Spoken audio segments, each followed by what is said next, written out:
a new, and we want this to be a time counter.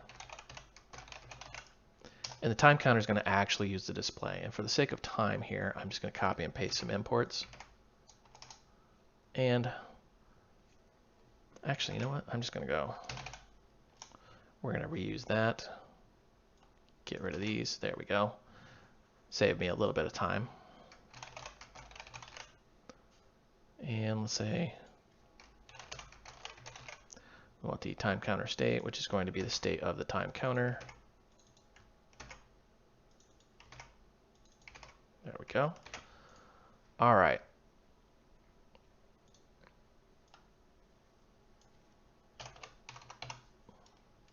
Just going to return null for the moment. We've seen this design pattern before. We just got state full widget, and then we have a state. In the state, this is where things are going to get a little bit interesting. We want a stopwatch, and we're going to call this watch. Want a timer.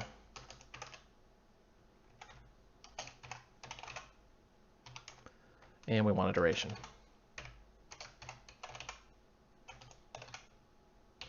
If you haven't guessed, we're actually building a stopwatch. So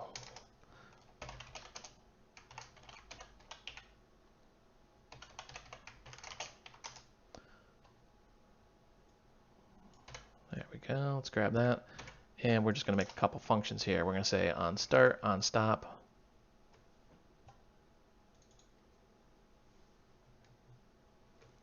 Let's make this start, not started. There we go.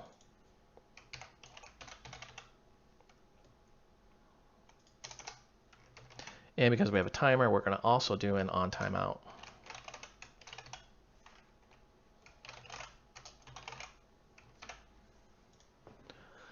So we've got our timer, we've got a stopwatch, we're going to start stop, we've got a timeout, and let's also do an on clear.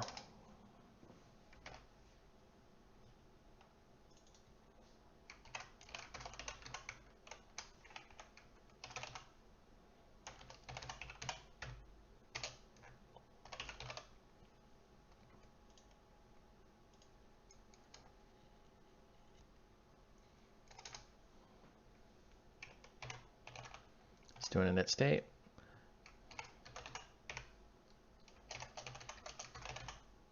And we want our duration in there. There we go. Pretty simple, pretty easy. Now, let's go ahead and let's build this out a little bit here. We have got absolutely nothing. We've got absolutely nothing in here. Let's start from scratch then. Container.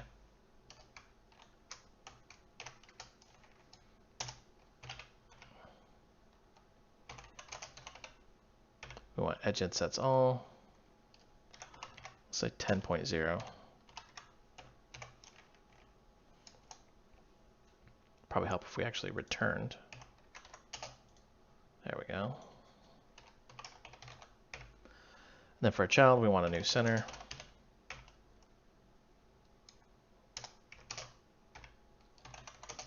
Well, let's put a column in here. And then in our column, we want a list of widgets, and we're going to make a new time display. Notice how we have some properties we can fill out. For example, color. We're going to say colors.red. And duration. We're going to use our state's duration. And then the onClear function. Notice how that wants a duration also. OnClear. And because those parameters match up, we don't have to do an anonymous function. Now let's add a new row. And in our little list of widgets here, let me actually back out here. I want to make sure this has got the main axis alignment in there. Main axis alignment center, otherwise it's going to look a little goofy. There we go. Now we're going to add a new padding. And for the padding, let's go ahead and say new edge insets all. I'll break this down just a hair. There we go. This is unfortunately kind of the boring part of programming, is just watching me type and type and type. So let's go ahead and add a new raise button. And on pressed, we're going to just say on start.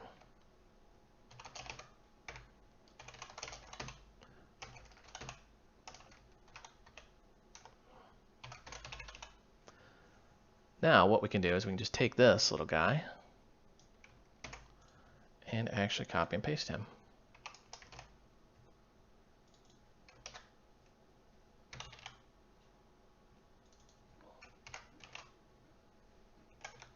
So we've got our start, our stop, and now we can flesh out these individual functions and get this thing actually working. So let's look at our start.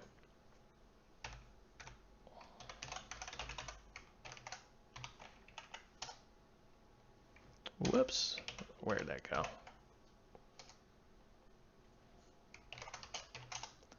There we go. Looks a little better now. So in start, we want to set our watch.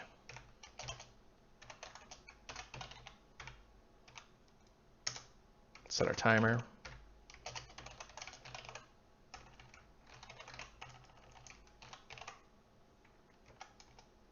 We want that to be a timer periodic.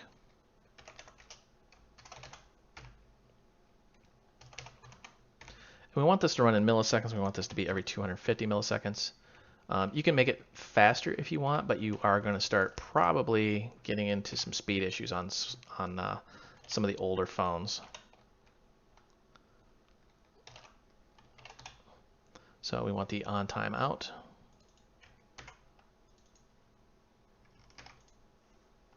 There we go. So that is our start function in all of its glory. Let's go ahead and start that watch.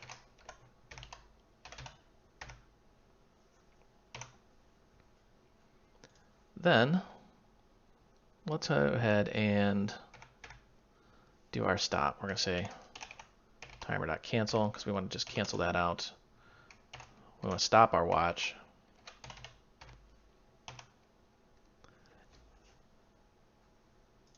Now the timeout. This is where the magic really happens here.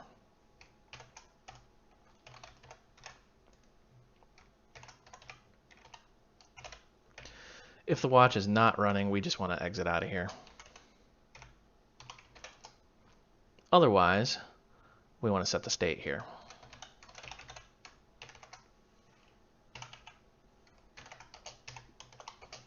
And in our little set state, we are just going to say the duration equals the watch.elapsed time.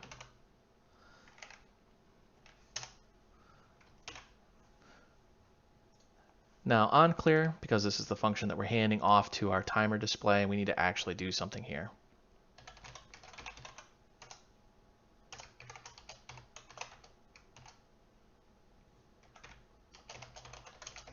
In this case, we're just going to clear out that duration.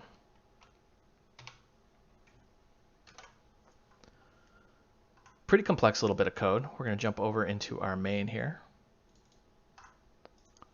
And let's import our timer counter. Time counter, not timer counter.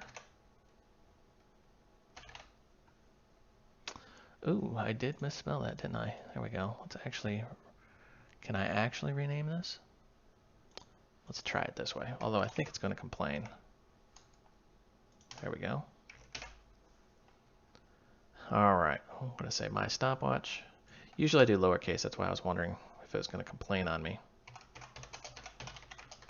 And it may. We may have to actually go in and change that around. Wow, all sorts of mistakes in this one. There we go. And let's say new timer counter.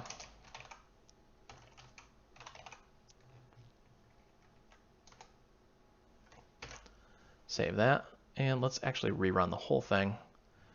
And here is our stopwatch in all of its glory. You can see it's going, going, going, going. If we hit stop, we did 4.75 seconds. We can actually clear that out. Start it again.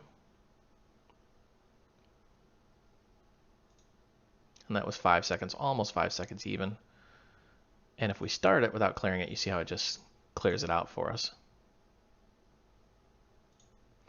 So that's a good example of how to do a widget within a widget and still have them talk to each other. And let's look at the code super quick. we have our timer display, and that's the part that actually just displays this widget here. Notice how we also have this icon button with the on press, which is the on clicked. That's that little X right here. If we click that, it clears it out. It's getting that from our timer counter code right here, new timer display, and we're saying on clear, and we're passing a function as a variable. And we're saying red and then with the actual duration. And then we just have some buttons that control the start and stopping of this thing.